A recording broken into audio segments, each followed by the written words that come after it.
Je dis bonjour à tout le monde. C'est la première conférence 2025, donc de 26e année de cycle. Et donc, l'idée, c'est dans un premier temps de présenter Brigitte, que certains connaissent très bien. Et dans Mhm. un deuxième temps, Brigitte va nous exposer. Et dans un troisième temps, à partir de 18h30 à peu près, nous reprendrons toutes les trois les questions que vous aurez mises sur le chat pour les soumettre, puisque vous êtes à distance et ne pouvez que écrire et pas parler, pour reprendre vos questions, les soumettre à Brigitte, et comme ça, nous pousserons jusqu'à 19h précise, à l'heure à laquelle nous clôturons. Alors, vous avez reçu, comme d'habitude, une liste des ressources.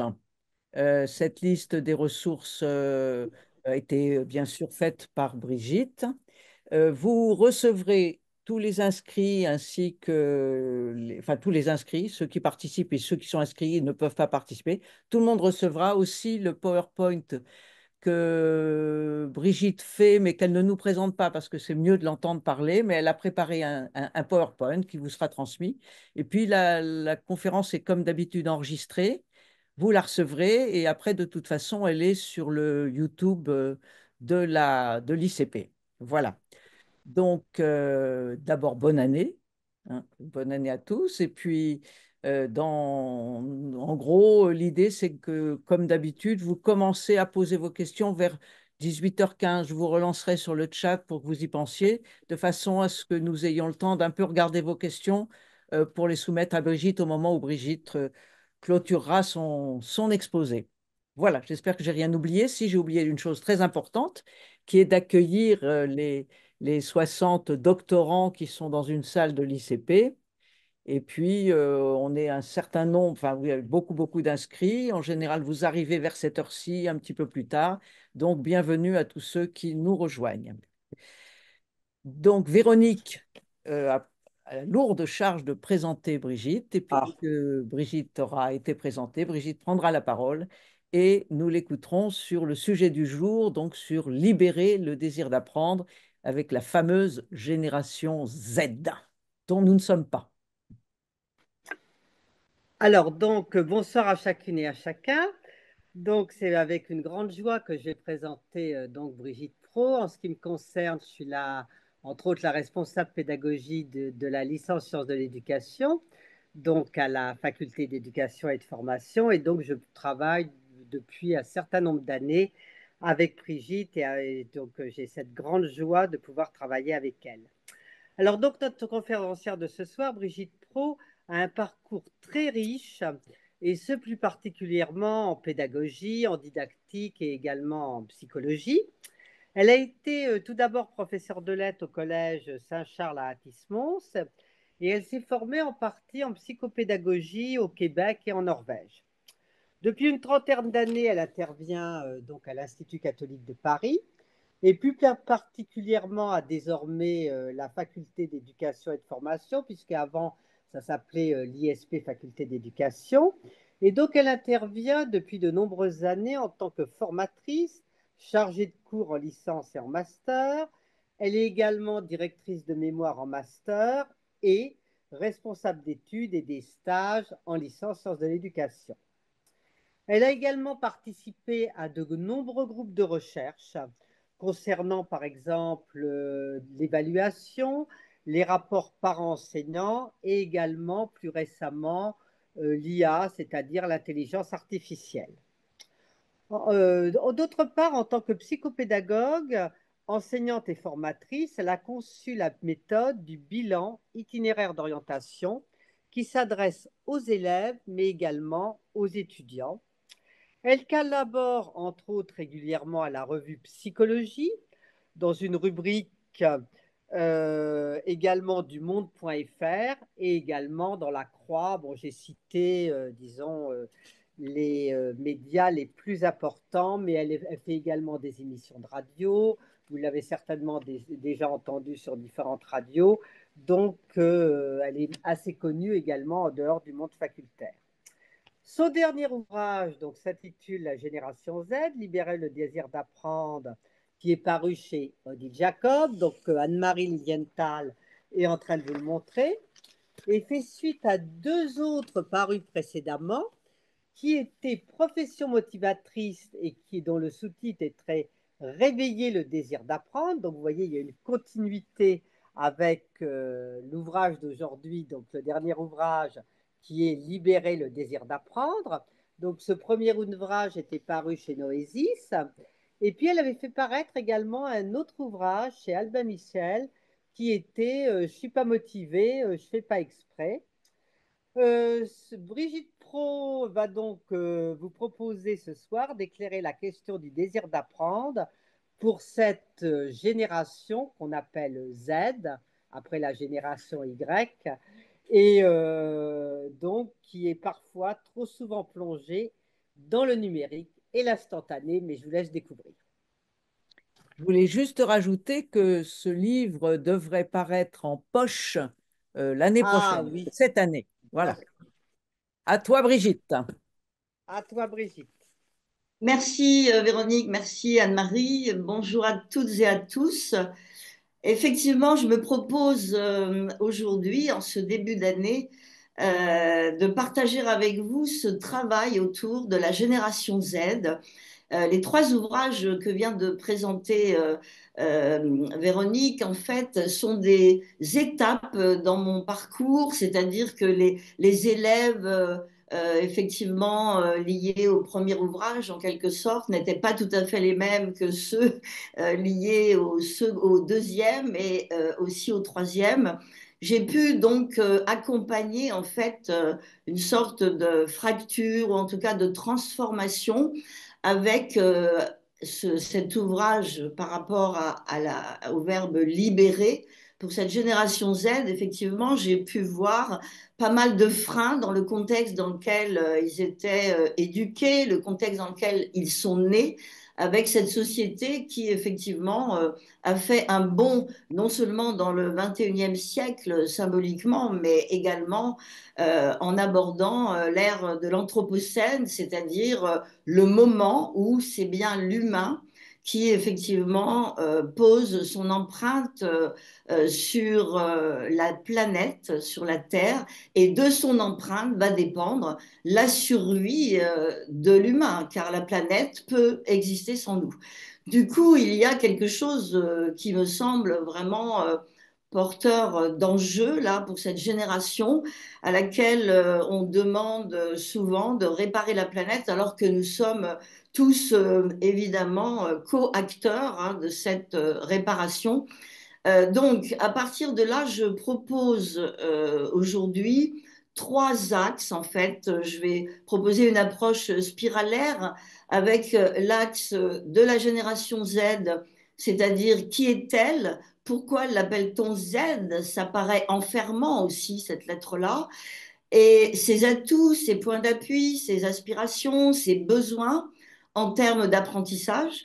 J'aborderai le contexte dans lequel, comme je le disais auparavant, ils sont nés, ils sont venus au monde et ils ont été éduqués. Donc là, il y a effectivement tout le contexte qui les a préparés ou non au monde qui vient.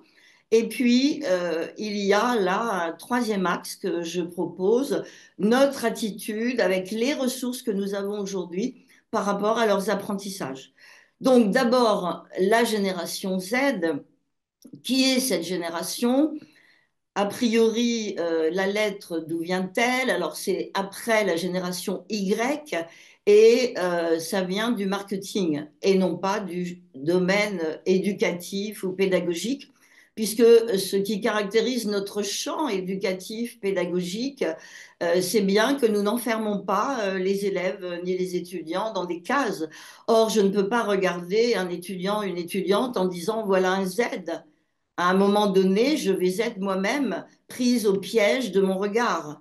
Et si je veux poser un regard qui dit le pari de l'éducabilité de chacun et de chacune, je dois m'extraire de la lettre Z, a priori. Or, ça nous vient du marketing et ça n'est pas effectivement juste quelque chose de l'ordre du business is business. Donc, on va catégoriser avec une lettre et en face les besoins de consommation, les pratiques, le fait d'être avec les pairs, etc. C'est-à-dire de nouveaux modes de consommation et comment on peut les manipuler pour qu'ils achètent. Je me propose, moi, justement, de voir du côté des apprentissages.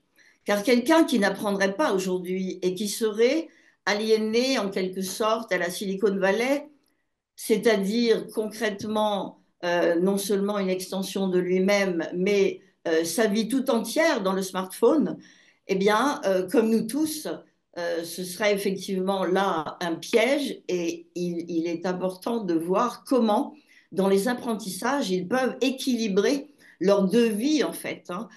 Une vie dans l'illico presto, l'immédiateté, et une vie dans le temps plus long, celui des apprentissages et celui qui va leur permettre de penser, c'est-à-dire à l'horizon 2050, de demeurer humain, en sachant qu'à l'horizon 2050, il y aura dans la population des humains, des humanoïdes et des robots. À partir de là, ceux qui seront demeurés humains sont ceux qui auront appris. Et c'est tout l'enjeu que je me propose effectivement d'éclairer là pour cette génération Z afin qu'elle puisse vraiment faire la part des choses avec aussi ChatGPT, l'IA, etc., leur propre vie en tant qu'humains. Et que fait-on des humanoïdes, des robots par rapport à une dépendance éventuellement? Donc, la génération Z, je disais après la génération Y, elle est appelée également Millennials, troisième époque. Et effectivement, ça n'est pas une mince affaire, car la troisième époque, ce sont les réseaux sociaux. Leurs parents, leurs grands-parents ont connu Internet forcément. Il n'y a pas vraiment de nouveauté là avec le siècle. Mais les réseaux sociaux changent tout, puisque ça change les paradigmes de nos vies entières. À un moment donné, qu'avons-nous en nous-mêmes et que vivons-nous et la vie qui est dans nos smartphones, qu'est-ce que c'est que cette vie et qu'est-ce que nous en faisons? Et c'est la question qui se pose à nous tous, toutes générations évidemment confondues. Or, eux, la différence, c'est qu'ils ont eu cela dans les mains à 7, 8, 9 ans. On pourrait dire 13 ans par rapport au règlement, à la loi, évidemment. Mais la génération d'avant a été prise de court. Nous avons tous été pris de court. Comment pouvait-on s'imaginer que aujourd'hui une classe de CM2, 72% d'une classe de CM2 soit confrontée au pire sur un smartphone? Comment pouvons-nous imaginer que notre société n'aurait pas anticipé en sachant ce qu'est un enfant? A priori, depuis des temps, on a des définitions de l'enfant. Ceci dit, c'est à réinventer aussi. Mais en tout cas, mettre dans les mains un smartphone ou ChatGPT d'un collégien aujourd'hui, comment peut-il résister là à confondre sa pensée, son travail, son analyse, ses compétences, et tout d'un coup, en un quart d'heure, ce qu'il peut faire autrement, c'est-à-dire ce qu'il peut faire. Ça n'est pas si simple. En tant qu'adultes, nous avons d'autres ressources, nous avons connu peut-être autre chose, en tout cas un usage différent. Mais quand on est enfant et que les adultes mettent ça dans les mains des enfants, il y a une question pour moi, pour toute une société. Est-ce qu'elle les aime autant qu'elle le dit? Parce que le mot amour, l'expression je t'aime, J apostrophe, T apostrophe M sur les SMS, court les rues tout le temps, c'est ça. Or, ça veut dire quoi cet amour-là même? On peut effectivement questionner cela. Alors, cette génération Z, eh bien, elle se trouve avant la génération alpha. La génération alpha, les aînés ont 14 ans et bientôt 15. Et la génération Z, les aînés ont 24 ans, bientôt 25. La différence entre les deux, c'est que effectivement, les deux générations sont nées avec l'IA simplement, génération alpha, les plus jeunes, et ceux qui naissent aujourd'hui, qui relèvent de la génération bêta, nous arrivons à là, les bébés d'aujourd'hui et de demain, effectivement, en 2025, c'est la génération bêta. Donc, alpha, il y a une hypothèse là chez les sociologues, mais elle n'est pas validée, c'est une hypothèse on se dit là, a priori, que la génération alpha acceptera un tatouage connecté pour ouvrir la porte de garage, peut-être à 500 mètres, ou allumer le chauffage à 200 kilomètres. Elle acceptera un tatouage connecté, elle accepterait au conditionnel. Or, la génération Z, non, elle n'en veut pas. Quand on leur pose la question, non. C'est-à-dire, smartphone, oui, le fait effectivement d'être dans le prolongement de la main, mais puce, tatouage, ça reste encore problématique pour eux et ils en voient effectivement les dangers éventuels. Alors, cette génération, elle est appelée C aussi, la première lettre des verbes créer, communiquer, coopérer, car effectivement, sur ces trois points, leur appétence est là, et la société dans laquelle ils entrent les a vraiment adaptés, si j'ose dire, hein. C'est-à-dire, évidemment, les codes d'aujourd'hui, ils les ont complètement, ils n'ont pas besoin d'une adaptation au code, en tout cas numérique et autres, et par rapport à ce qu'on va leur demander aussi, hein, la créativité, la communication, la coopération, dans une société qui vit depuis longtemps sur le mode individualiste, nombrilique et jeuniste aussi. Évidemment, là, il y a du travail pour eux et ils sont vraiment très adaptés à ce qu'on va leur demander, hein, pour le coup. À partir de là, évidemment, eux sont nés avec le numérique et la génération alpha dans le numérique. C'est pourquoi, pour cette génération alpha, les deux ne sont pas effectivement distincts et la notion de virtuel et de réel n'a pas beaucoup de sens, évidemment. Tout cela est mêlé. À partir de là, la génération Z, eh bien, elle se trouve dans une société où il s'agit de se former et d'apprendre tout au long de la vie. Alors, vous pourriez dire, mais ça fait déjà un certain temps, oui, mais en tout cas là, d'autant plus l'importance qu'ils puissent s'habituer à apprendre, car tout au long de leur vie, ils devront apprendre, se former, au risque d'être sur la touche à un moment donné. Et comme tout cela va très très vite, eh bien, il y a quelque chose là à noter pour eux. Je note que ce qui se dit, en tout cas dans le contexte de l'orientation, c'est qu'ils vont exercer 10 à 12 projets professionnels dans leur vie, avec aussi la question de l'espérance de vie, hein, avec aussi des modèles variés de travail. Le modèle slasher, avec le slash, hein, sur l'ordinateur, c'est-à-dire plusieurs activités dans la semaine ou dans le mois. J'accompagne par exemple une jeune femme de 23 ans qui se trouve conseillère d'éducation les lundis et mardis, qui le mercredi est fleuriste.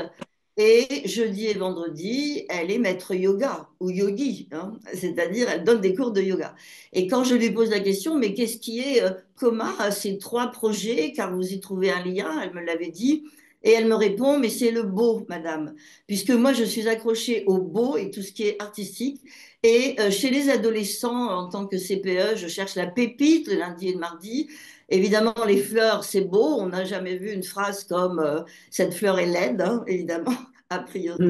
Et puis, le troisième point, avec le yoga, ben là, il y a une beauté, effectivement, toute intérieure qui passe par le corps. Donc, il y a ce modèle slasher, il y a aussi le modèle des projets qui, évidemment, se succèdent avec une impatience assez générale par rapport à leur choix. C'est-à-dire, dès qu'ils ne se sentent plus à leur place quelque part, eh bien, ils ne vont pas réfléchir énormément comme ça pouvait l'être au XXe siècle. Ils vont effectivement dire je m'en vais et je vais trouver quelque chose ailleurs, par exemple, et j'en reparlerai tout à l'heure.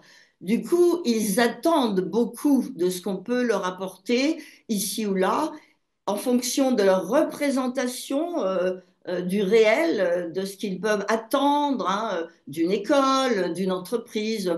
Tout ça est vraiment important pour eux et ils ont déjà des critères très, très précis, c'est-à-dire le côté effectivement découverte sans s'appuyer sur quelque chose de sécurisant. C'est effectivement plus problématique. En tout cas, je rappelle aussi ce que je disais tout à l'heure, ce sont bien des tendances hein, pour cette génération Z. Vous toutes et tous qui m'écoutez et qui faites partie de la génération, vous n'êtes pas enfermés dans ces tendances-là. Hein. Vous pouvez avoir un petit peu de la génération boomer, un petit peu de la génération X et de la génération Y, évidemment. Hein. Mais en tout cas, ces tendances-là, elles sont à prendre en compte dans l'apprentissage, car si elles ne sont prises en compte que dans le marketing, évidemment, ils sont des consommateurs tout à fait expérimentés. Or, si on ne cherche pas à les connaître dans les apprentissages, à un moment donné, que deviennent-ils effectivement par rapport à la pensée, la réflexion, etc. Je note aussi, à partir de là, que c'est une génération qui peut être très enthousiaste quand elle a envie de s'engager. Les situations dans lesquelles les jeunes là se motivent, eh bien, on les voit souvent aller au bout hein, d'un parcours, aller au bout d'un projet quand ils sont vraiment engagés là, qu'ils ont trouvé leur place. Et je fais référence aussi là à l'ouvrage de la philosophe Claire Marin qui s'intitule Être à sa place. Ça me paraît très important cet ouvrage aujourd'hui, car effectivement, c'est avant tout la recherche d'une place. Quand un lycéen me dit bon, madame, là, je trouve pas ma place, et il ajoute de toute façon, moi, je suis un accident. Évidemment, dans mon travail d'accompagnement, je n'ai jamais entendu cela auparavant. C'est très nouveau pour moi, hein, certaines situations comme celle-ci. Et quand je lui dis, mais une personne ne peut jamais être un accident, ça n'existe pas. Si tu es né, tu as quelque chose à donner au monde. Hein, on disait bien dans l'expression d'avant, en quelque sorte, venir au monde et être mis au monde. Aujourd'hui, on dit naître. Hein, il est né. Un collégien l'autre jour m'a dit j'ai demandé à papa pourquoi tu m'as fait naître. Et alors, justement, hein, quelles sont tes qualités? Ben, parce que si tu nais, ça veut dire que tu as quelque chose à donner au monde, à partager avec les autres et à recevoir. Picasso, la peinture, Mozart, la musique. À un moment donné, Mozart, qui ne travaille pas à 13-14 ans son piano 3 heures tous les soirs, eh bien, passe à côté de lui-même, donc ne trouve pas sa place. Et encore dans le top 10 de la FNAC le mois dernier, évidemment, ce travail de création intéressant console encore bien des contemporains du 21e siècle. Donc, la question là, c'est pour chaque jeune, puisqu'il est né, quels sont les points qu'il a effectivement à mettre en avant, à apporter, quels sont les atouts qu'il a. Et là, dans le cadre du système scolaire, je pense qu'il y a bien des progrès à faire. Et je pense avec un peu d'humour à cette publicité de Guy de Graine. Je vais dire qui il est car on l'oublie un petit peu. Guy de Graine est un fabricant encore aujourd'hui hein, de couteaux et de fourchettes et au XXe siècle, il y avait de la publicité. Et alors, il racontait qu'en classe, par exemple en cours de français, eh bien, un professeur pouvait ou une professeure pouvait très bien lui dire bon, est-ce que tu arrêtes de dessiner des couteaux et des fourchettes? Ça va quoi maintenant, hein? Tu m'écoutes. Et là, couteau et fourchette, le dessin, évidemment, pouvait être un point d'appui pour le français. Là, je ne suis pas en train de juger quelqu'un, hein, puisque nous faisons bien comme nous pouvons, nous tous, avec humilité, évidemment. Simplement, le départ sur leur point d'appui me semble intéressant dans ce sens. Donc, sur la question d'apprendre, il y a cette question du désir d'apprendre. Qu'est-ce que c'est que ce désir d'apprendre et à quoi sert apprendre hein, un collégien qui me demande, Madame, à quoi ça sert d'apprendre ou d'apprendre ça hein, ça, l'expérience là, la situation, c'était l'attribut du COD, l'attribut du complément d'objet direct. À quoi ça sert, Madame? L'attribut du sujet, il comprenait bien, mais en tout cas, à quoi ça sert? Et c'est intéressant car c'est le piège d'aujourd'hui si nous répondons par le même verbe. À quoi ça sert? Eh bien, je te réponds, ça sert à et nous allons être vite freinés là, car évidemment, si on pose la question de à quoi ça sert, nous tombons dans l'utilitarisme et ça, c'est le piège. J'apprends ça aujourd'hui pour le contrôle de demain, mais ça ne me sert plus après.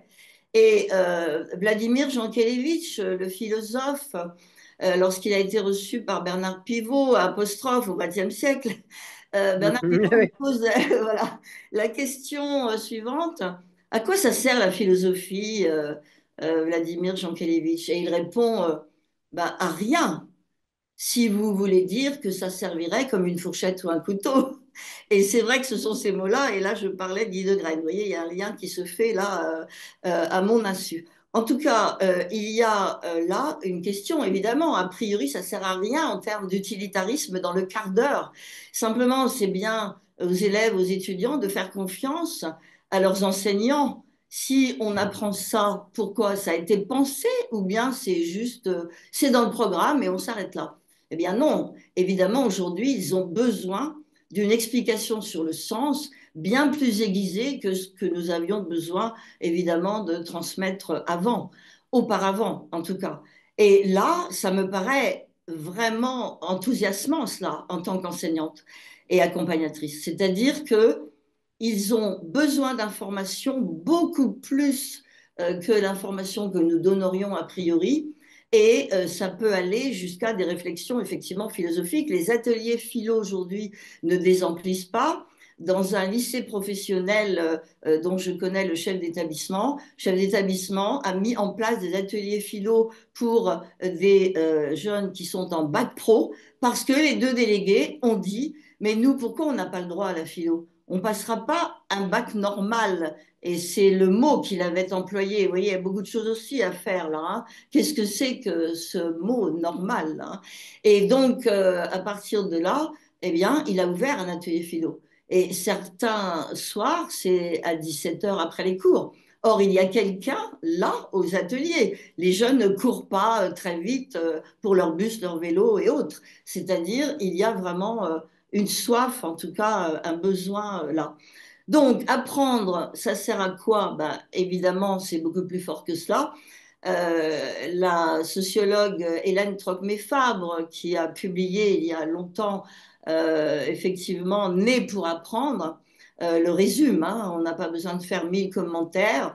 Un poulain, un quart d'heure après sa naissance, se trouve sur quatre pattes. Il n'a pas besoin que sa mère ou son père le lui apprenne à marcher. Or, nous voyons bien le temps nécessaire à marcher pour marcher d'un enfant et pour parler aussi. Il y a toute une énergie, tout un temps, toute une patience adulte, parentale, enseignante, etc., pour évidemment le faire entrer dans le monde. Ça veut dire que sans apprentissage, un humain ne peut pas se débrouiller. Il est très dépendant à sa naissance, contrairement à d'autres mammifères. Donc, évidemment, c'est l'essentiel. Donc, le verbe servira, eh bien, on s'en passe, quoi. C'est-à-dire prendre sa place au monde, accéder à sa propre liberté. C'est ce que disait le philosophe Stéphane Hessel, hein, quand il intervenait auprès d'une classe de troisième et qu'il leur a dit, bah, écoutez, à quoi ça sert d'apprendre? Je vais vous expliquer. Moi, en 39-45, quand mes geôliers m'avaient un peu malmené, hein, il leur disait comme ça, lorsque je rentrais dans ma cellule, la première chose que je faisais, c'était de me réciter des poèmes. Et il disait, à 93 ans, en savoir encore 40, et il leur disait, tant que je pouvais me réciter des poèmes, je savais que j'étais un humain et qu'il ne m'aurait pas, en quelque sorte. Et le jour où je ne pourrais plus, où je n'aurais plus pu hein, me réciter ces poèmes, eh bien, ça voulait dire que je devenais un objet dans leurs mains. Et donc, je n'étais plus un sujet. Et ce jour-là, la classe de troisième, une mouche volait, il n'y en avait même pas, donc on n'entendait même pas une mouche. Et les professeurs principaux qui avaient préparé des questions, à un moment donné, quand Stéphane Hessel a dit maintenant à vos questions, eh bien, un élève a dit Monsieur, on n'en a pas. Et alors, comment ça, vous n'en avez pas? Et les professeurs étaient étonnés. Et une autre élève a levé le doigt en disant bah parce que, monsieur, vous nous avez tout dit. Donc, ça me paraît très important par rapport à la question de la liberté humaine aussi, hein. être libre dans sa cellule, ça renvoie évidemment à l'existentialisme de Sartre également, c'est-à-dire un humain libre en toutes circonstances, car à l'intérieur de lui, s'il a nourri effectivement son être, cette part de lui-même qui relève du désir effectivement d'apprendre, du désir de vivre en fonction de soi et des autres, là, il y a effectivement quelque chose qui me semble fort. Alors, on parle du désir d'apprendre à la motivation scolaire, hein, par rapport aux élèves, aux étudiants. Nous nous rappellerons donc, hein, voilà ce que je propose, que évidemment, si le désir d'apprendre est là à la naissance, hein, si l'enfant effectivement n'arrive pas à marcher, à parler, ben, c'est qu'il y a d'autres freins. Il s'agit de voir quel type de frein. En tout cas, dès le départ, on voit bien comment un enfant est curieux de son environnement et n'a qu'une envie, c'est apprendre. Donc, le désir d'apprendre, évidemment, vers la motivation scolaire, la motivation ne se décrète pas. Elle se construit en interaction avec les autres, plus que jamais vrai aujourd'hui pour cette génération. Elle est complexe. Je renvoie au travail aussi d'Edgar Morin, hein, autour de la complexité. Il s'agit de prendre en compte aussi tout un système, hein, système familial, système amical, système professionnel, d'études, etc., système de l'établissement scolaire. Et cette motivation à apprendre, cette motivation scolaire est liée en permanence à la personne. Donc il y a bien le pari de l'éducabilité de la personne là-dedans. Et il s'agit de relever les points d'atout, les points d'appui, pardon, les atouts de cet élève-là qui pose cette question et aussi, à partir de là, quels sont les freins qu'il rencontre pour ne pas s'y mettre, car il y a cette fameuse expression s'y mettre, hein, qu'il répète beaucoup. Madame, le problème, c'est que je n'arrive pas à m'y mettre. Donc, il y a la question de la procrastination qui peut nous toucher tous et toutes aujourd'hui, hein, de grande actualité. En tout cas, il y a cette question. Qu'attend-on, hein, dans la procrastination? C'est se remettre à plus tard. Et c'est un lycéen qui m'a soufflé cette expression-là, hein, puisqu'un jour, il m'a dit, moi, mon problème, madame, c'est que je me remets à plus tard, et non pas je remets mon travail à plus tard. Et ça me paraissait très, très juste. Cette motivation, elle est de l'ordre de l'intime surtout. Et nous, nous sommes dans une société de l'extime qui nous enjoint à partager tout sur les réseaux sociaux, par exemple. Et lorsque je reçois des mails aujourd'hui, des lycéens, des étudiants, je suis toujours étonnée par le détail qu'ils donnent de leur vie. Par exemple, s'ils sont absents, on peut trouver sur un mail le détail de leurs symptômes. Or, c'est du secret professionnel avec le médecin, avec leur famille éventuellement. Et quand je leur dis surtout, surtout ça, c'est la part intime de vous-même. Gardez ça, moi je n'ai pas besoin de savoir ça. Alors, je l'efface, hein, de ce que j'ai lu, ce que vous m'avez écrit, mais franchement, je n'ai pas besoin de savoir ça et en plus, je vous fais confiance par rapport au certificat médical. On n'a pas besoin, effectivement, mais on voit bien l'habitude de tout partager. Qu'est-ce que nous partageons, à qui, avec quelles conséquences? Là, il y a une vraie question que ma génération et les quelques autres, hein, avant eux n'ont pas du tout anticipé. En 95, j'ai eu mon premier téléphone portable. Moi, ce qu'on m'a vendu, a priori, c'est je peux téléphoner à mes proches à tout moment et partout. Et vraiment, je trouvais ça tellement incroyable déjà. Mais effectivement, dès que les réseaux sociaux sont arrivés, il n'y a pas eu d'éducation en amont là-dessus. Or maintenant, on commence, hein, puisque on commence à entrer dans une phase où on voit bien tout cela. Donc l'éducation à cela, heureusement, arrive, hein. Je note aussi que le désir d'apprendre, la motivation à apprendre, c'est la motivation à grandir et à mûrir, hein, aussi. C'est-à-dire prendre vraiment sa place au monde. Alors, pour cette génération qui se trouve dans un contexte d'apprentissage tout au long de la vie, on l'a vu tout à l'heure, eh bien, pour moi, il s'agit de poser le principe d'apprentissage vivant surtout. C'est-à-dire, y a-t-il de la vie dans un cours? Y a-t-il des interactions? Est-ce que les élèves, les étudiants sont invités effectivement à interagir et à co-construire la co-intelligence, la co-construction? Est-ce qu'ils sont invités à penser par eux-mêmes peut-être donc en deux étapes. D'abord, construire quelque chose soi-même et le partager avec les autres. Là, il y a une dynamique de système avec le repérage aussi de leurs besoins réels. C'est-à-dire, quels sont les besoins réels de Marc. Je prends l'exemple d'un élève que j'accompagne, hein, donc je prendrai des prénoms, voilà. Un élève que j'accompagne en seconde, quels sont vraiment ses besoins réels, c'est-à-dire qu'est-ce qui freine exactement. Car je me suis rendu compte que nous tous, nous toutes, adultes, quelquefois, c'est bien facile d'analyser pour nous. C'est-à-dire, on voit effectivement la copie, on voit le comportement d'élèves, et tout d'un coup, on a tout de suite une grille de lecture. Et j'ai appris à me méfier énormément de cela.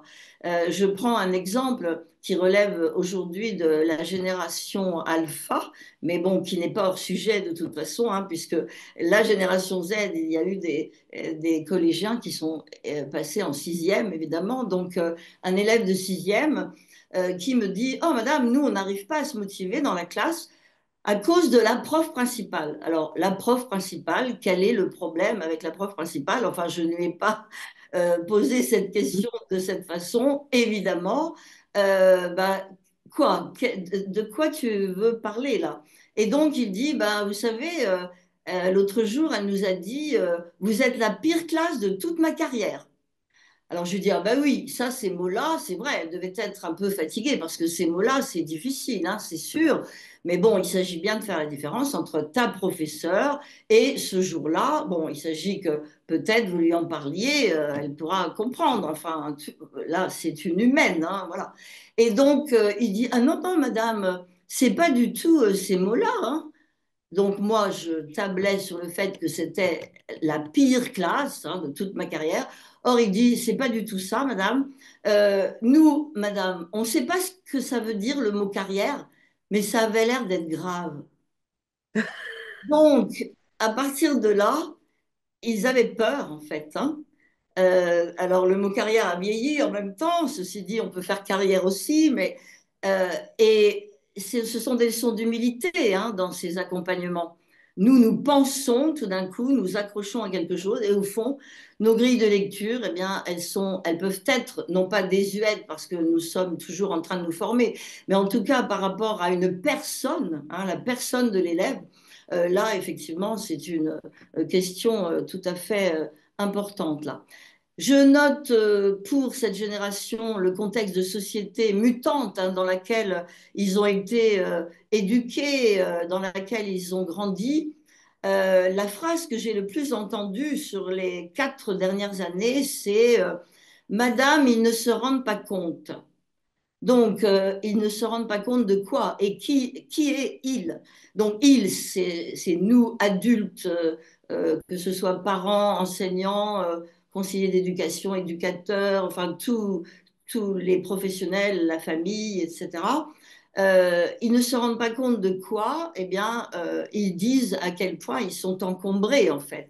Et là, j'aborde la santé mentale aujourd'hui, hein, de l'éco-anxiété au tout émotionnel qui se transforme en angoisse pérenne, hein. Si nous sollicitons chez eux en permanence l'émotionnel, eh bien, on ne peut pas solliciter chez eux les ressources qu'ils ont pour traverser une émotion qui leur fait mal. Or, ils ont bien des ressources en eux. Hein, j'entends effectivement régulièrement dans les médias, puisque je fais une veille sur les mots de vocabulaire, hein, dans les médias. Et le mot vraiment le plus récurrent, c'est ça. C'est oh, que d'émotions, quelle émotion. Qu'avez-vous ressenti, madame, hein, sur une situation, un fait divers? Eh bien, beaucoup d'émotions. Et c'est quasiment la seule question qu'on pose aux gens, quoi. On ne va pas effectivement dire, mais alors, madame, au lieu de que ressentez-vous, et ça c'est de l'intime, hein, l'air de rien, c'est plutôt ben, votre regard là, il se passe ça, votre regard là-dessus. Peut-être on pourrait augmenter d'un cran la capacité à rejoindre en nous effectivement quelque chose d'autre que l'émotion. Ceci dit, les émotions sont vraiment fondamentales dans les apprentissages. Et Antonio Damasio, évidemment, nous l'a bien dit par rapport à tout cela. Il s'agit de les prendre en compte, ça n'empêche pas. Mais en tout cas, l'élève peut effectivement transformer ses émotions, hein, en action, en projet, parce qu'il a des ressources effectivement en lui. À partir de là, cette génération a vécu et continue de vivre dans un schéma parental filial, si j'ose dire, un parent-enfant, qui s'est complètement transformé au début des années 2000. C'est le passage de la verticalité transmissive, et je vais faire un geste que vous verrez sûrement, c'est-à-dire la génération d'avant qui transmet à ses propres enfants ce qu'elle a vécu puisqu'elle est née avant ses enfants. Et donc, elle a appris de son expérience. Et là, on est passé de ce modèle-là à l'autre modèle qui est l'horizontalité négociatrice, c'est-à-dire souvent le verbe éduquer a remplacé la négociation. Et la difficulté à dire non, hein, de la part d'adultes à tous ces jeunes donc, qui ont grandi en ayant l'habitude finalement de négocier. Et donc, ils attendent de l'adulte qu'il tienne. Un lycéen me disait, bah, écoutez, nous, madame, on essaie de négocier, il nous faut des adultes qui tiennent la route, hein, et puis c'est tout. Alors je dis, bah oui, qu'est-ce que c'est un adulte qui tient la route?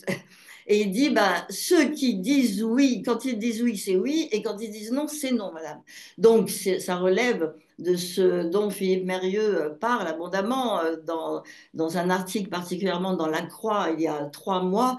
Il parlait des promesses des adultes aujourd'hui, c'est-à-dire que leur promettons comme vie et que leur donnons-nous comme vie, en quelque sorte.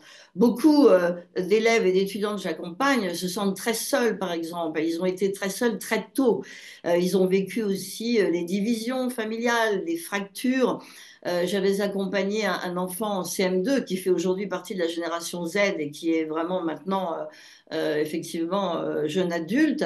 Eh bien, lui, il me disait qu'il guettait en permanence ses parents, par exemple. Est-ce qu'ils vont se disputer? Et s'ils se disputent un jour, est-ce qu'ils pourraient se séparer? Et c'était un stress. Et donc, à l'école, il emportait ce stress-là. Alors, il le disait dans l'accompagnement. Parce que, évidemment, le modèle majoritaire, c'est la séparation aujourd'hui. Donc, c'est une génération qui a connu tout ça, hein. Et effectivement, c'est à prendre en compte. Ils ont aussi connu la pandémie et ont pu prendre conscience tout d'un coup que le bien-être qu'on leur promet ou qu'on leur promettait, être heureux tout le temps, enfin, c'était ça, hein, un peu encore aujourd'hui, eh bien, il avait aussi ses limites. Cette promesse-là avait ses limites, puisque pendant la pandémie, ils ont bien vu la fragilité de l'humain, voire sa précarité. Ils ont bien vu, évidemment, notre immanence et non pas notre permanence. Donc, nous quittons à un moment donné la vie, mais ça fait partie de la vie aussi. Simplement, on n'aura pas forcément appris tout cela, car au fond, tout était centré sur la recherche du plaisir immédiat, du plaisir à tout prix dans les apprentissages, dans les 5 minutes. Or, nous savons bien, nous tous et toutes, il me semble, en tout cas, ça m'intéressera de répondre à vos questions, que la vraie joie d'apprendre, elle s'obtient grâce à l'effort qu'on a fait, car ça nous permet d'arriver à un palier qu'on n'aurait jamais imaginé de gratitude, de joie, alors que le plaisir, effectivement, d'apprendre par rapport à cela, ça peut être une étape tout à fait intéressante. Et s'ils ont un plaisir d'apprendre, c'est formidable. Mais en tout cas, si on leur promet que ce sera toujours du plaisir, à un moment donné, ça n'est pas possible comme promesse, évidemment. Donc, il y a effectivement ce contexte-là, et il y a aussi ce que le philosophe Zygmunt Bauman appelle la société liquide, hein, ou la vie liquide. Nous sommes dans une société où les institutions sont fragiles, où nous n'arrivons plus à nous accrocher à des branches, puisque ces branches-là, on ne les voit plus vraiment. Donc, c'est fluide, ça coule, il y a un flux permanent, effectivement, ça va très vite. Et donc, comment vit-on là? Et qu'est-ce qu'une vie finalement? Qu'est-ce que ça veut dire vivre là, hein? On est vraiment en plein dans des questionnements fondamentaux, existentiels. Et il y a bien sûr aussi tout le contexte de la planète à réparer, j'en ai parlé tout à l'heure. Et eux, en tout cas, dans leur enfance et encore maintenant, ont entendu quand même, parce que c'est très présent dans leur représentation, qu'on attendait d'eux qu'ils soient les seuls à réparer. Or, moi, je me pose vraiment cette question-là. Je vais même jusqu'à me poser la question de la prévention. Je ne suis pas contre la prévention, heureusement, évidemment. Simplement, quand j'ai vu l'été dernier une petite de 6 ans qui a passé quasiment sa matinée à ramasser les détritus et à les mettre dans les poubelles, comme en mission, et c'était une militante, hein, sa maman m'a dit oh là là, c'est difficile pour nous parce que c'est une militante. Et en fait, elle a eu droit à quoi ce matin-là? Oui, à son militantisme. Elle a 6 ans. C'est-à-dire que chacun s'occupe un peu de ça. Mais du coup, quel rôle on lui fait jouer, quoi? C'est la génération qui doit réparer, c'est ça. Bon, à un moment donné, il y a quand même quelque chose à clarifier, me semble-t-il, d'autant plus pour génération alpha et bêta qui arrivent, évidemment. Il y a pour la génération Z une pression générale. Ils ont souvent entendu, je vais le résumer en une expression, mais autonome et dépêche-toi, quoi, en quelque sorte, hein. Dans un quotidien, ça devait être le Parisien, il y avait une enquête auprès d'adolescents il y a quelques années. L'expression qui sort de la bouche de vos parents et que vous détestez. Et ils ont répondu, dépêche-toi. Et donc, effectivement, dépêche-toi, hein, d'autant plus le matin avant de partir à l'école. Il y a la question de la pression générale parce que leurs parents ont été et sont très inquiets. Ce sont à la fois des parents qui effectivement ouvrent beaucoup de choses et le no limite par rapport effectivement à leur espace de vie et à la fois des parents hélicoptères ou des parents parapluies, c'est-à-dire à la fois ils ont un casque sur un vélo et à la fois ils rencontrent le pire sur les réseaux sociaux et du harcèlement à 3 heures du matin, quoi. Et donc, la protection des enfants par leurs parents, par les adultes, là, évidemment, je ne jette la pierre à personne. C'est difficile d'être parent aujourd'hui, évidemment. D'autant plus si on ne sait pas ce qu'est un réseau social ou bien même qu'on ne comprend pas ou en tout cas qu'on n'a pas l'information sur ChatGPT, hein. Un élève peut très bien donner des signes, par exemple, de progrès si le travail a été fait par ChatGPT et on peut valider un progrès si on passe à côté de ça. Donc, à un moment donné, ils ont connu pas mal de pression. Cette génération précédente euh, qui a été relativement enfermée dans le jeunisme ne passe pas le relais, n'a pas passé le relais et place la génération Z comme référente en fait. On est passé très vite de l'enfant roi à l'enfant référent.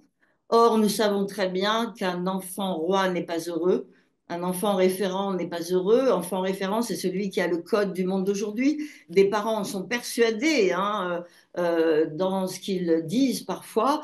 Oui, c'est notre fils, notre fille qui a la clé du monde d'aujourd'hui. Donc nous, ça y est, on est dépassé. Ben non, là, il s'agit vraiment de ne pas être follower pour le coup, pas être les suiveurs, mais être évidemment avec eux. Je ne dis pas que c'est facile, évidemment. L'enfant roi, pas heureux forcément. Nous allons demander à Louis XIV, qui a été roi à 4 ans et demi, ce qu'il en est. L'individualisme, le jeunisme dont je parlais tout à l'heure, ça se rapporte au nombril aussi, c'est-à-dire effectivement Photoshop et le nombril et l'apparence et la transparence. Et là, ça me pose forcément une question. Si nous sommes transparents, nous ne sommes plus. Aujourd'hui, devant vous, si à la place de ma personne, j'avais posé j'avais posé une IRM générale de ma personne. J'étais transparente. Or, là, je n'existe pas dans cette transparence. Donc, je préfère la vérité, moi, à la transparence. Quand j'appelle vérité, ce qu'il y a d'authentique et de clair, quoi. Or, c'est pas si facile en tant qu'être humain dans notre vie quotidienne, hein, d'être positionné comme tel. Donc, la vérité intérieure, ce que nous pouvons partager avec les autres, et ce qui ne sera jamais partageable, évidemment. Et là, à partir de là, chaque personne étant unique, en devenir, il s'agit qu'on leur rappelle aussi. Alors, un autre point pour cette génération, eh bien, elle a été plongée dans les savoirs atomisés, les informations, les fakes et les infos réelles à flux continu. Et Bruno Patino, le président d'Arte, dans son ouvrage La civilisation du poisson rouge, hein, c'est le marché de l'attention qui est pris par la Silicon Valley, eh bien, dit que nous avons un degré d'attention au fur et à mesure que les générations passent, là, de plus en plus réduit.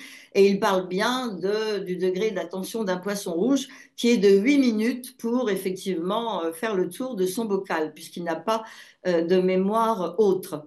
Donc, il y a la question de l'attention qui est effectivement importante pour nous tous. Nous voyons bien que pour retenir leur attention, il s'agit évidemment de mettre en place des outils et des démarches, car leur attention est prise dans leurs habitudes aussi de baisser la tête sur leur smartphone. Nous en sommes tous là, je baisse moi-même la tête sur mon smartphone. Simplement, évidemment, il y a la différence, c'est que est-ce que je suis embarquée là-dedans ou bien est-ce que je peux relever la tête? Or, toute l'éducation, depuis l'aube des temps, c'est une éducation à lever la tête, à regarder devant soi. Et nous voyons ainsi des élèves, des étudiants qui baissent la tête, même sans smartphone parfois. Et pour moi, il y a aussi une question là-dessus. Il y a la question du tout là maintenant, hein, le rapport au temps et à l'espace, ce que l'historien François Hartog appelle le présentisme, c'est-à-dire le passé, le présent et le futur qui sont confondus et habitués à recevoir tout là maintenant dans l'illico presto. Et ça leur donne forcément l'impression, dans leurs habitudes, hein, d'une toute-puissance en termes de consommation. Si tout arrive là tout de suite, si on peut consommer de l'anglais, du français, eh ben, consommons. Or, ça ne sera jamais possible puisque ce sont des apprentissages et que ça demande le temps long et que ça ne vient pas. Et ça va même plus loin. Consommer, pour moi, à mon sens, c'est le contraire d'apprendre. Donc, ils ont deux vies avec deux temps différents. Ils reçoivent des copies évaluées au bout de 10 jours en moyenne en France. Là, consommer, je prends avec mon geste, là, c'est j'attends en quelque sorte et tout vient à moi, donc je consomme. Et apprendre, c'est je dois aller vers la notion qui s'appelle un savoir, qui va se transformer pour moi en connaissance, avec ce mot très fort, hein, connaissance, s'approprier effectivement les notions et en faire quelque chose un petit peu comme Stéphane Hessel tout à l'heure. À partir de là, ils ont effectivement deux vies, le temps long, le temps de l'immédiat. Or, je pense qu'ils ne le savent pas ou ils n'ont pas forcément eu l'information, car encore une fois, nous tous, nous n'avons pas pu anticiper. Et là-dedans, il y a l'éducation à l'effort hein, qui est incluse. Ceux qui effectivement avancent, ce sont ceux qui ont eu hein, à minima une éducation à l'effort. Or, dans leurs habitudes de vie faciles et rapides, hein, ce sont les deux qualités-là qu'ils recherchent, eh bien, c'est plus difficile. Et quand un lycéen me dit, oh ben moi, madame, j'y vais au talent, hein, j'ai 10 de moyenne, mais ça va, hein, j'ai pas besoin de plus. Ah bon, tu penses que ça pourrait, par rapport à ton projet, ben, ça pourrait être intéressant d'avoir plus. On va voir quel est ton projet, mais ça va, 10. Oui, oui, au talent, c'est bon, hein, au talent. Alors, quand je creuse ça avec lui, il dit, mais oui, parce que madame, moi, je n'ai jamais vraiment travaillé puisque j'ai du talent, mais je vois bien qu'un jour, ça va s'arrêter. Et je dis, à ton avis, quand? Eh ben, il me dit, en études supérieures, à mon avis, je devrais travailler. Ben, oui, là, il y a la question, évidemment, d'anticipation aussi. Donc, il se trouve en première ligne, sans interface entre eux et le monde. Le modèle dominant, c'est abolir le passé pour s'inventer soi-même. Il y a ce fameux marketing de soi, c'est-à-dire communiquer avant de réaliser quelque chose, avec la crainte aussi de manquer quelque chose de mieux, toujours, hein, le fameux FOMO, fear of missing out, c'est-à-dire la crainte d'avoir manqué une information sur le smartphone, d'avoir manqué mieux, hein. Et effectivement, les sites de rencontres, c'est assez pathétique dans ce sens-là, puisqu'il y a toujours mieux. Donc, pour cette génération, ils sont considérés par les chefs d'entreprise souvent comme des oiseaux sur la branche, hein, effectivement, pas fidèles pour le coup, ne s'engageant pas. Et ils recherchent le sens pour eux-mêmes, le sens pour soi. Alors, leurs atouts, leurs points d'appui, la créativité, l'aptitude en résolution de problèmes complexes, leur façon de considérer le détail et le global en même temps, si on les invite à le faire, on voit qu'ils le font très bien. Les capacités relationnelles, la coopération avec la place de l'autre, des autres, hein, le co, et puis les compétences numériques. Ce sont des atouts, des points d'appui qu'ils ont. Et puis, au point de vue des aspirations, eh bien, c'est s'épanouir en premier lieu, avec un équilibre entre vie professionnelle et personnelle, trouver sa place, et puis un lien avec l'interculturel. Se sentir aligné aussi, la seconde aspiration, libérer des schémas du XXe siècle en termes de fidélité à l'entreprise, fidélité à une école, et à partir de là, un rapport à la hiérarchie qui est non contraint. C'est-à-dire, dans une entreprise, un cadre me disait que un employé qu'ils avaient embauché récemment avait envoyé un mail au président de cette société se plaignant de son planning, c'est-à-dire N plus 1 plus... il n'en tenait pas compte. C'est-à-dire la hiérarchie, la notion de l'organigramme, ça leur est plutôt étranger. Alors, leurs besoins, c'est se sécuriser pour se responsabiliser. Beaucoup ont besoin d'être sécurisés, donc par rapport à l'enseignement, leur donner beaucoup d'informations quant à nos attentes, que les attentes soient lisibles, et puis par rapport à cela, leur donner des retours très précis. Ils sont en demande, et de mon côté, je trouve ça formidable, parce que s'ils sont en demande de cela, eh bien, c'est bien à nous, là, d'aiguiser tout cela. Et nous-mêmes, ça nous fait évidemment nous déplacer, hein, au sens effectivement professionnel du terme.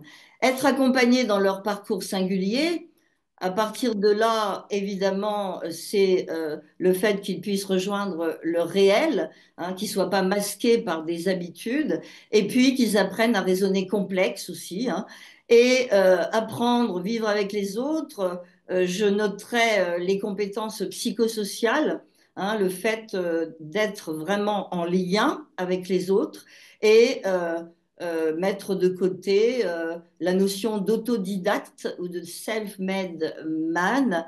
Paul Ricoeur, le philosophe Paul Ricoeur, disait que l'autodidacte est un imposteur. Je suis d'accord avec lui, c'est pourquoi j'en parle. C'est-à-dire, il disait, mais il y a toujours un intermédiaire, il y a toujours une médiation, il y a toujours une rencontre. La rencontre d'une œuvre peut apprendre, mais c'est déjà un médium, la rencontre de quelqu'un. En tout cas, on n'apprend jamais seul, isolé, dans une espèce de solitarité, pour prendre un néologisme. Ils ont besoin de s'alléger pour s'apaiser. Ils sont souvent dans la situation d'apprentissage envahi, avec des problématiques familiales dont ils sont souvent effectivement porteurs. Et ils ont eu souvent le rôle de trait d'union entre papa, maman, entre les grands-parents, les parents, avec le fait d'avoir toute l'information sur une famille, et ils étaient les seuls à avoir cette information. Donc là, ça rejoint leur conscience de soi, leur confiance en eux-mêmes, leur estime d'eux-mêmes. Et à partir de là, il y a évidemment pour nous des ressources, et je termine dans 3 minutes là.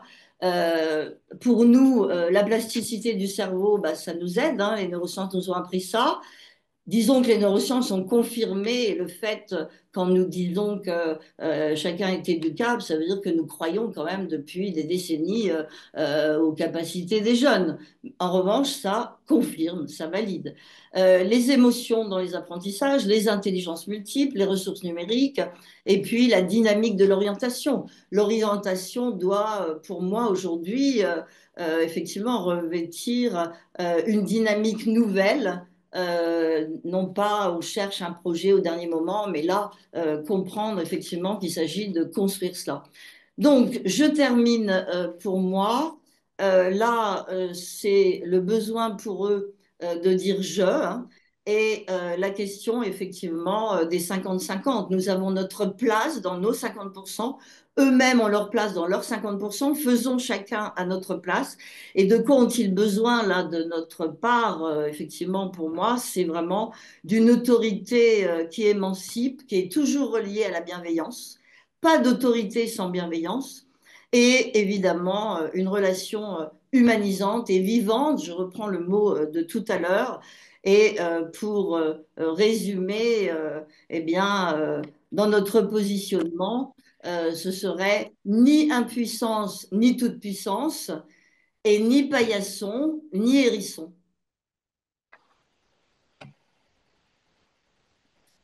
Ni paillasson, ni Bravo. hérisson. Bien, on n'a pas encore de... Merci, hein. Alors, je rappelle que du temps où nous étions en présentiel, on avait un petit moment d'applaudissement. Tout Mais à là, fait. à Ouais. distance, c'est quand même très difficile, voilà. Ah oui, oui. Bon, mais en même temps, à distance, on a évité la pluie. Oui, très bien. C'est tout bénéfice. Merci beaucoup. Voilà. Merci à Donc, vous. là, on est au moment Merci. où les questions vont démarrer, mais peut-être que nous pouvons déjà relayer, ou avant de relayer, en poser quelques-unes. Il me semble que ton titre libéré donne l'impression d'une prison dans laquelle cette génération est. Euh, et donc, éduquer à, comment éduquer à cette, comment dire, ce désir, comment éduquer au désir, Oui, c'est ça. libérer, éduquer. Oui. Alors effectivement, l'impression de prison, oui, oui, je le revendique, ce terme. J'ai dit, enfin, mon premier ouvrage, c'était réveiller, et là, c'est libérer, c'est-à-dire, j'y ai mis du sens, quoi. C'est-à-dire que oui, dans tout ce que j'ai là proposé ce soir, ils ont donc, eux, rencontré pas mal de freins à leur désir d'apprendre, c'est-à-dire évidemment tout ce que j'ai dit, bon, je ne vais pas le redire, et alors je ne dirais pas qu'ils sont aliénés à la Silicon Valley, mais en tout cas, quand on dit addiction, on dit bien que effectivement, il s'agit aujourd'hui de prévoir l'éducation qui permet, hein, au désir d'apprendre vraiment de se manifester et de se développer. Et les responsables de la Silicon Valley, justement, ou bien même TikTok chinois, enfin là, on peut, ont mis leurs enfants dans des établissements sans numérique depuis le début, c'est-à-dire pour eux, leurs propres enfants n'ont pas ça dans les mains avant de construire leurs propres apprentissages et d'avoir pris le temps de développer leur sens critique, etc. Et je vais aussi parler de la réponse du dirigeant chinois par rapport au réseau TikTok qui effectivement aujourd'hui va être sous le coup de la loi, hein. On a demandé là aux dirigeants chinois, mais comment se fait-il que le réseau TikTok n'est pas le même en Chine qu'en Occident? Et il a répondu, ah ben chez nous, c'est pas pareil, parce que chez nous, les enfants, c'est notre avenir. C'est fort, Donc, ça. voilà. Ouais. C'est-à-dire, c'est cela pour moi. Et donc, c'est vraiment les éduquer ben, à l'image, bien sûr. On ne l'a pas fait vraiment. On dit une semaine, la semaine des médias, mais ça suffit pas du tout. C'est pas effectivement. Alors, je ne dis pas que c'est pas bien, puisque moi-même, j'ai participé à des semaines qui m'ont intéressée. Mais en tout cas, c'est beaucoup plus fort le besoin d'aujourd'hui, quoi. Ils ont vraiment besoin, alors qu'on les sécurise. En tout cas, à mon sens, par rapport à ma pratique, évidemment, hein, je ne dis cela que de ma pratique, là, il y a effectivement le fait de les guider, de les sécuriser, de les valoriser et qu'ils sachent ce qu'on attend d'eux. beaucoup d'élèves en accompagnement, beaucoup d'étudiants disent, mais en fait, on ne sait pas ce qu'on attend de nous, alors que ce soit un cours ou bien nos parents. Alors, ils nous disent, oui, ça fait rien si tu as des mauvaises notes, t'inquiète pas, nous, on veut pas que tu sois ambassadeur ou je sais pas quoi, mais on aimerait bien que tu sois le meilleur cuisinier ou le meilleur pâtissier. Enfin, vous voyez, ce genre de choses. Or, là, la comparaison, il y a derrière aussi des valeurs, des critères hein, de raisonnement, et il s'agit que ce soit effectivement beaucoup plus ouvert et qu'ils comprennent qu'apprendre, c'est pas la contrainte, puisque leur rapport à la contrainte est difficile. Du coup, quand je dis que les dirigeants de la Silicon Valley ont mis leurs enfants dans des écoles sans connexion, bien déjà, là où on le voit, hein, dans les collèges expérimentaux, quand ils n'ont plus de smartphone. Déjà ça. Or, pour moi, on est en 2025 et on va commencer l'expérimentation de collèges sans smartphone. Enfin, c'est pas possible. Des chefs d'établissement y ont pensé bien avant. Heureusement, les garages à smartphone, j'en ai vu. Mais il n'y a pas eu de enfin, de réflexion commune de société pour dire, voilà, l'éducation de nos enfants, on sait très bien pour qu'il y ait un équilibre, ils ont besoin d'apprendre et ils ont besoin aussi de leur smartphone parce que c'est magnifique cet outil-là aussi, hein, même pour apprendre d'ailleurs, hein, on a des sites sources magnifiques. Bon. Donc, il s'agit qu'ils aient les deux, mais qu'on leur explique quoi. Et quand ils attendent un devoir sous 10 jours et qu'ils se découragent et ils disent, bon, moi j'arrête de travailler parce qu'on n'a toujours pas les résultats. Bon, mais ils ne peuvent pas avoir les résultats comme ça le lendemain, à moins que ce soit des QCM. Or là, il y a aussi une question.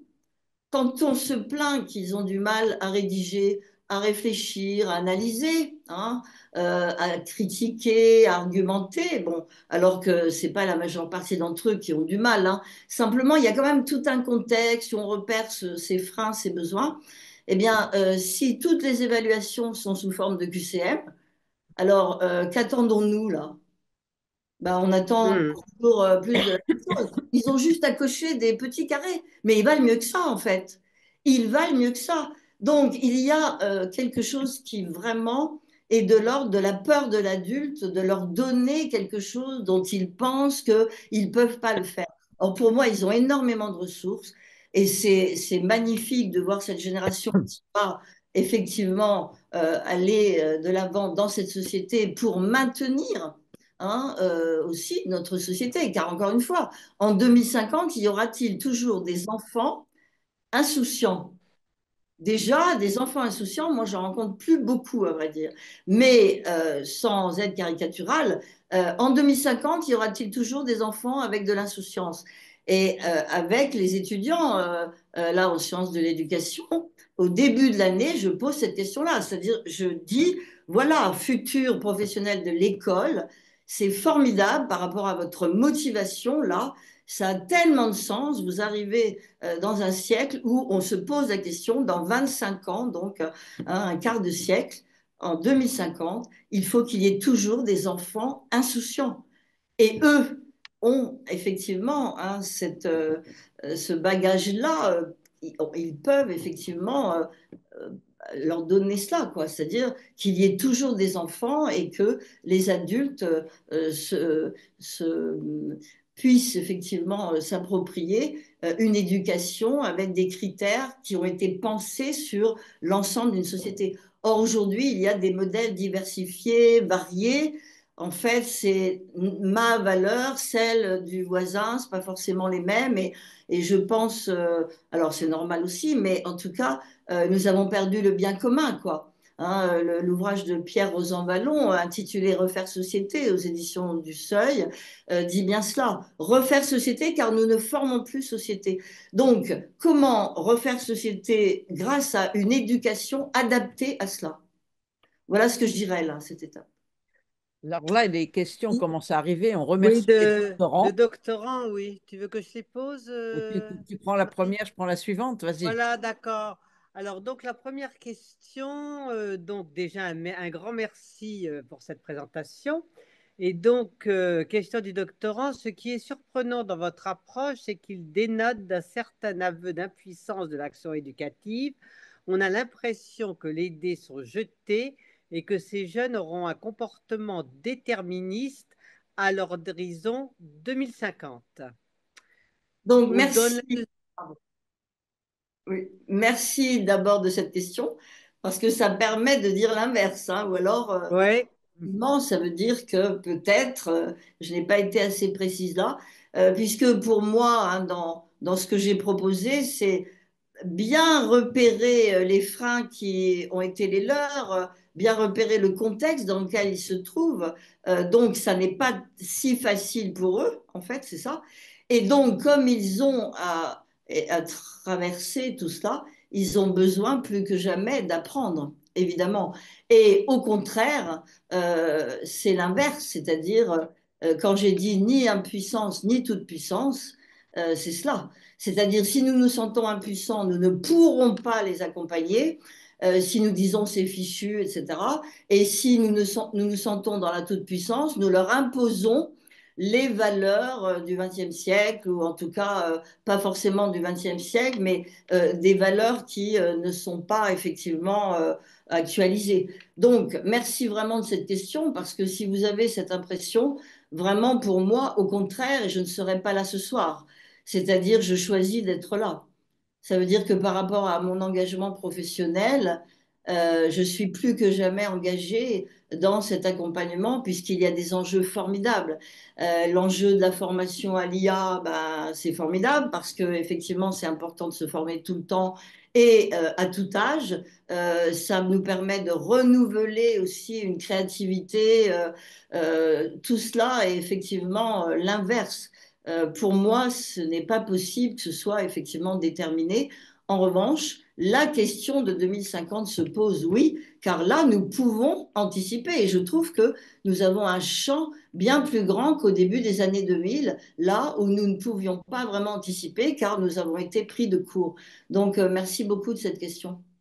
Mais justement, dans ta pratique d'accompagnement, est-ce que sur des questions comme celle de sortir de l'immédiateté et rentrer dans la durée, rentrer dans l'effort pour atteindre la joie dont tu parlais, qu'on ne connaît pas quand on consomme, Oui. quelles sont les techniques que tu emploies qui pourraient servir d'exemple à tous nos collègues pour accompagner les jeunes dans cette dynamique-là, pour les sortir de l'immédiat? Comment tu fais? Alors, les sortir de l'immédiat complètement, je n'ai pas cette prétention.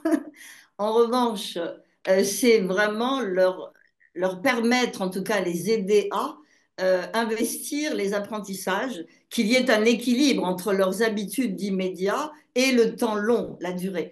Alors, au point de vue de ma pratique d'accompagnement, bon, d'abord, je travaille au repérage de leurs atouts, leurs points forts, leurs points d'appui, leurs compétences, leurs capacités. Nous partons de là. Qui ils sont en termes de ressources, quelles ressources ils ont à l'intérieur d'eux, par rapport effectivement aux apprentissages, mais par rapport aussi à leur vie peut-être hors de l'établissement scolaire. Par exemple, une élève de troisième qui avait 8 de moyenne en EPS était championne d'athlétisme régional. Son professeur de PS ne le savait pas. Et elle me dit, mais moi, j'arrive pas du tout, en clair, à investir le PS dans l'établissement parce que l'objectif n'est pas assez haut, madame. Hein, la barre est trop basse pour elle. Et donc, elle ne donne pas l'énergie là, elle le donnera le dimanche dans, effectivement, le match. Bon. Et donc, c'est vraiment permettre que le mur qu'il peut y avoir quelquefois entre ma vie est ailleurs, ma vie est dans l'immédiat et je me sens bien, et ma vie dans les apprentissages, ça ne va pas du tout, etc. Faire qu'il n'y ait plus ce mur et qu'il y ait évidemment une, euh, une question de lien, hein, entre ce qu'ils font en dehors aussi et ce qu'ils peuvent faire dans le domaine scolaire. Et on n'imagine pas le nombre d'élèves qui ont des compétences dont on a besoin dans le domaine scolaire et qui n'investissent pas. Donc, pour moi, je repère déjà avec eux hein, leurs points d'appui, leurs atouts, leurs points forts. Ensuite, nous voyons ce qui freine d'après eux. Qu'est-ce qui les freine? Alors, par exemple, ben, maman me dit 10 fois dans la journée que je dois travailler, donc, madame, j'y vais pas. Alors, effectivement, à son âge, on n'entre pas dans le désir des parents. Certains lycéens, voire collégiens que j'accompagne, travaillent en cachette, ça va jusque-là, hein. C'est-à-dire, ils travaillent en cachette parce que ils ne veulent pas que leurs parents les voient travailler, mais n'empêche qu'ils travaillent, car ils savent très bien que eux, ils ont besoin d'apprendre. Ils ont cette maturité-là. Donc, ça va quand même assez loin de cet ordre-là. Alors, après, les besoins, ça peut être la méthodologie. Ils n'ont pas de méthode, donc ça les freine. Ils ne savent pas comment s'y prendre sur un devoir d'histoire géo, de SVT, etc. Ils ne comprennent pas, par exemple, le cours. Quelquefois, ils ont des lacunes, mais pas forcément. Ils ne comprennent pas parce qu'ils ne sont pas très attentifs, par exemple, hein, pas assez concentrés. Et du coup, par rapport à l'attention, la concentration, eh bien, c'est là, moi, que je trouve un point d'ancrage, c'est-à-dire, je les accompagne pour augmenter leur temps de concentration. C'est-à-dire, concrètement, quand je leur demande, bah, tu peux te concentrer combien de temps d'affilée? Ben, 5 minutes, madame. Bon, alors on va voir, hein. Donc, je les mets en situation, en quelque sorte. Quand je dis je les mets, ils sont mis en situation. Donc, ils doivent se concentrer, par exemple, pour apprendre quelque chose pendant 5 minutes. Et au bout de 3 minutes, certains vont dire, ah non, madame, je ne peux pas plus. Ou bien, ah ben, un peu plus, oui. Enfin, et donc, à partir de là, on dit, bon, 5 minutes là, on va ajouter 3 minutes, on arrive à 10 minutes, Mm. etc. Et là, par exemple, sur 3 séances. Et donc, dès qu'ils peuvent se concentrer un quart d'heure, ça, c'est forcément intéressant, puisque nous savons en sciences cognitives et en neurosciences aussi, mais il ne faut pas se focaliser là-dessus, parce que s'il n'y avait que ça comme lecture, ça serait vraiment insuffisant. Mais en tout cas, on sait que le cerveau se concentre par branche, en tout cas, ou espace de 20 minutes, espace-temps. C'est-à-dire sur un cours de 55 minutes, au lieu que l'élève se dise, ah, ça y est, je vais en cours, je dois me concentrer 55 minutes, écouter 55 minutes s'il n'y a pas assez d'interaction, eh bien là, il va se concentrer 20 minutes, après il lâche un peu, il se reconcentre 20 minutes et on va jusqu'à 55 comme ça. Il a 3 temps dans son cours et on les met en place. Et du coup, lui, il doit effectivement les transférer dans sa pratique en classe. Il n'arrive pas en cours en disant oui, il faut vraiment que j'écoute pendant 55 minutes. Là, la barre est beaucoup trop haute pour la majeure partie d'entre eux. En revanche, allez, 20 minutes. Et évidemment, là, il y a un outil révolutionnaire qui s'appelle la montre à aiguille ou l'horloge à aiguille dans la salle. Parce que le temps qui est passé, on le voit, le temps dans lequel on est, on le voit, et le temps après, on sait ce qu'il reste. Donc, par exemple, la question du temps et de l'attention, de la concentration, elle va effectivement être très porteuse à partir de là d'un temps plus long. Et de la même façon, sur le texte sur lequel ils doivent se concentrer, par exemple, eh bien, moi, je propose 3 points d'ancrage dans le texte. C'est-à-dire, il y a 3 idées principales dans le texte. Ils s'accrochent à ces trois-là et ça conduit leur apprentissage. Et donc, les trois, bah, si c'est sur 5 minutes, très bien. S'ils arrêtent avant, oh madame, j'ai vraiment pas l'habitude, bah, c'est pas grave. Ça peut être aussi la prochaine fois. En tout cas, je m'aperçois que dans beaucoup de situations, ils arrivent à se concentrer ailleurs. Parce que quand ils exercent, par exemple, ils pratiquent un sport individuel ou un sport collectif, ben, ils sont concentrés bien plus longtemps. Au tennis, dans n'importe quel sport collectif, ils sont concentrés. C'est ce qu'ils me disent. Ben alors, quand tu es concentré là, pourquoi cette concentration, tu ne peux pas la transférer en cours? On va voir comment tu fais. Et donc, je les écoute aussi me dire comment ils font là sur un terrain. Comment? Alors, tout de suite, ils vont dire souvent, oh oui, mais parce que là, madame, ça me motive. Alors oui, non, mais très bien. Mais est-ce que tu veux commencer à amorcer un peu quelque chose dans le domaine scolaire? Est-ce que tu y vois un bénéfice? Est-ce que tu as plus de bénéfices à ne pas faire ou à faire? Et évidemment, à un moment donné, surtout au lycée, ils voient bien que c'est l'orientation Parcoursup hein, qui les conduit. C'est-à-dire, oui, bah, madame, je sais, parce que là, pour Parcoursup, si j'ai pas le choix, bah, voilà. Alors donc, c'est maintenant, en fait, en quelque sorte, il n'y a plus vraiment le choix. Il faut pouvoir s'habituer à cette concentration-là. Et donc, en gros, c'est ça pour faire bref, hein, pour faire Oui. bref. Mais c'est vrai qu'on peut imaginer tout à fait ça en cours. Des moments Absolument, de calcul du temps, de tout concentration de à fait. chacun, pour, Oui. d'entraînement à la concentration et à Voilà. l'attention. Il y a une question qu'on nous demande absolument Dedans, oui. de prendre. Absolument de passer. Oui. Vas-y. Alors, pensez, oui, une question d'un doctorant, là, ça fait 2 fois qu'elle est posée, donc on nous demande Oui. absolument de la prendre. Pensez-vous que les diplômes actuels des enseignants, CAPES, Master MEF, préparent réellement les enseignants à être face à cette nouvelle génération? Alors, il s'agit que tout cela s'actualise et que nous prenions en compte vraiment ces tendances, encore une fois, de cette génération. Ça ne dit rien de façon individuelle, on n'est jamais enfermé dans une lettre comme Z, hein, je l'ai bien dit. En tout cas, ces tendances, ça suppose que tout cela s'actualise, évolue, et je trouve que c'est en marche, c'est-à-dire d'une année à l'autre, il y a effectivement tout un travail. Je prends un exemple, la question des compétences, hein. L'évaluation sur les compétences, eh bien, qu'est-ce que ça recouvre? Il s'agit aussi qu'ils soient au courant de cela, et je trouve que c'est très, très porteur, là, par exemple, mais à condition d'en faire quelque chose et de voir cela comme effectivement quelque chose qui répond à l'un de leurs besoins, notamment sur l'accompagnement à leur parcours singulier, c'est-à-dire quelles compétences, ça veut dire quoi derrière, les savoir-faire, etc. Ils ont simplement besoin qu'on leur explique de plus en plus pourquoi on a tel cours, pourquoi on n'a pas tel autre, etc. Cette génération souvent demande du pratico-pratique, par exemple, hein, davantage. Or, évidemment, l'articulation entre théorie et pratique, c'est bien le schéma hein, qu'il s'agit aujourd'hui d'actualiser. Pas de pratique sans concept évidemment intégré. Quand on fait travailler les élèves en petits groupes, est-ce qu'on sait ce que nous faisons? Ou bien c'est juste, on les met en groupe et puis ils travaillent. Ben non, il y a autre chose derrière, il y a un concept. Qu'est-ce que c'est qu'un travail de groupe? Quel est le rôle de chacun aussi? Et à partir de là, là, les mises en situation, tout cela, l'essentiel, c'est qu'ils en soient informés et que tout cela évolue. Enfin, pour moi, d'année en année, on fait évoluer des choses, hein.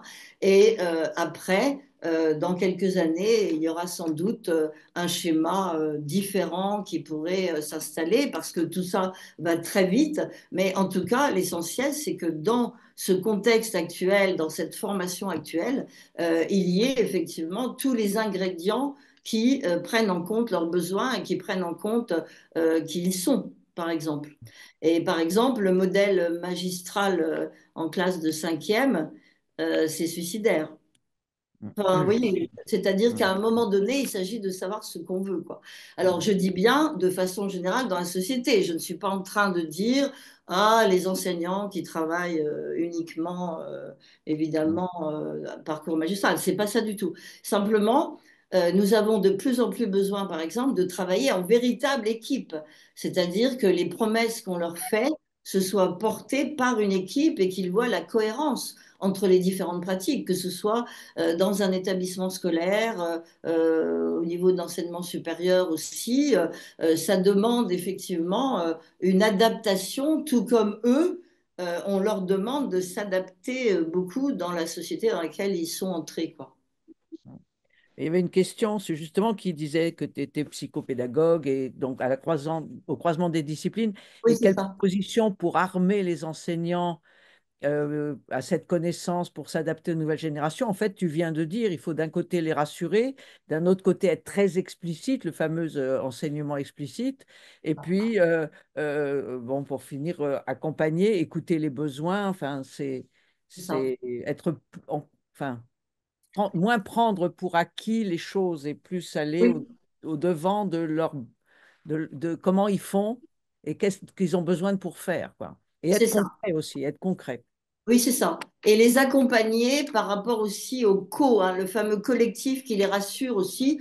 Bon, un exemple, un élève qui a du mal à s'exprimer à l'oral, par exemple, s'il se Mm, trouve dans un rôle de porte-parole d'un groupe qui a travaillé pendant 20 minutes, eh bien, mm, tout d'un coup, l'enseignant ou l'enseignante peut découvrir ses compétences verbales mm, au lieu d'arriver au conseil de classe en disant oh ben lui, ouais, je n'entends pas le son de sa voix depuis septembre. Mais ça, c'est pas possible, quoi. Par exemple, pour moi, entendre ça, encore une fois, je ne parle pas des personnes, je ne jette la pierre à personne. Mais pour moi, dans nos pratiques d'aujourd'hui, pour les rejoindre, pour les rencontrer, tous ces jeunes, à un moment donné, il s'agit de prendre en compte, effectivement, ben, c'est exactement ce que tu dis, et effectivement, le concret au sens où il doit voir non pas à quoi ça sert dans la minute, mais pourquoi on apprendrait des concepts, c'est-à-dire qu'est-ce que ça va apporter comme valeur ajoutée, par exemple. Voilà, un élève qui dit bah, pourquoi j'apprendrais le poème de Victor Hugo, madame, puisque moi je vous le sors à vie sur Internet. Ben oui, bien sûr.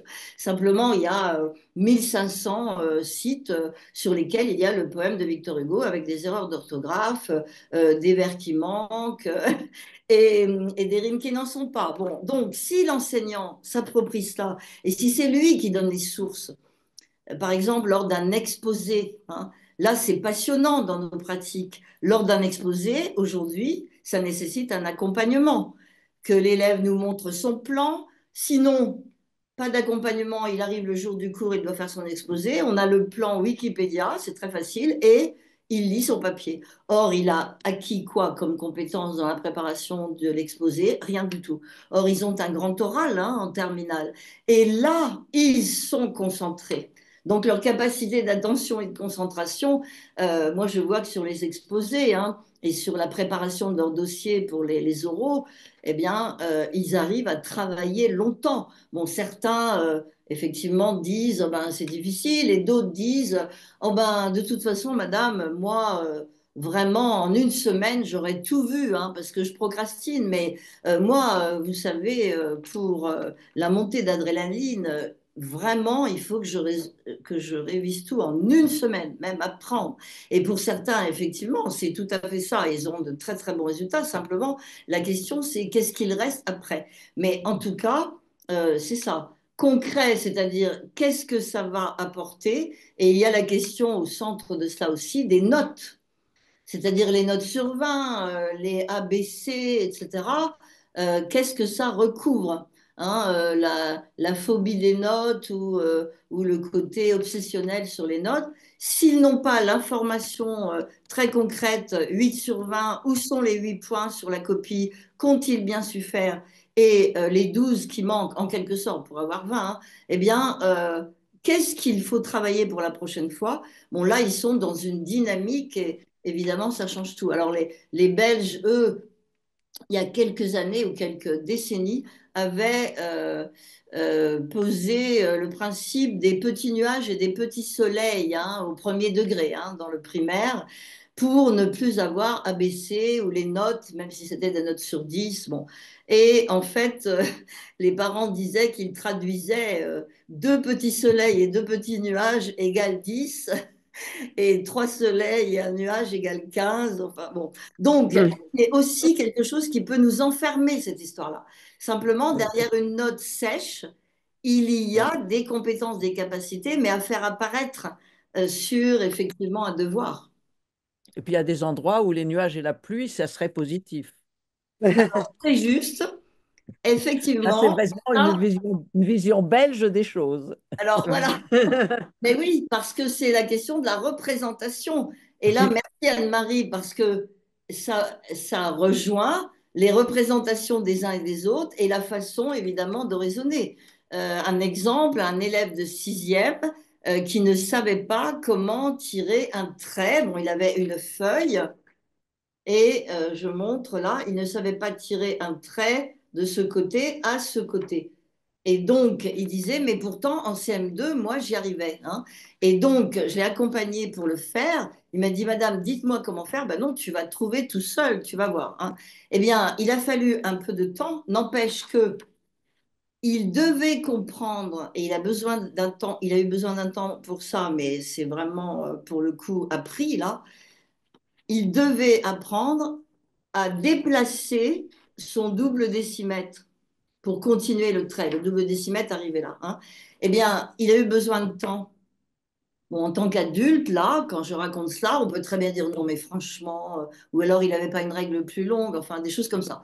Or, lui, ça lui a appris beaucoup parce qu'il a trouvé tout seul, l'air de rien.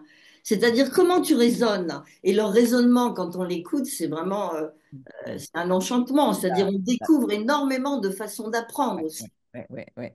Et moi, j'ai souvent fait échanger les élèves sur comment ils apprenaient une carte, par exemple. Tout à fait, tout à fait. Hmm. Il y a quelqu'un qui dit que ChatGPT, pour les exposés, va tout faire à la place et que la chance, c'est qu'il y a un oral.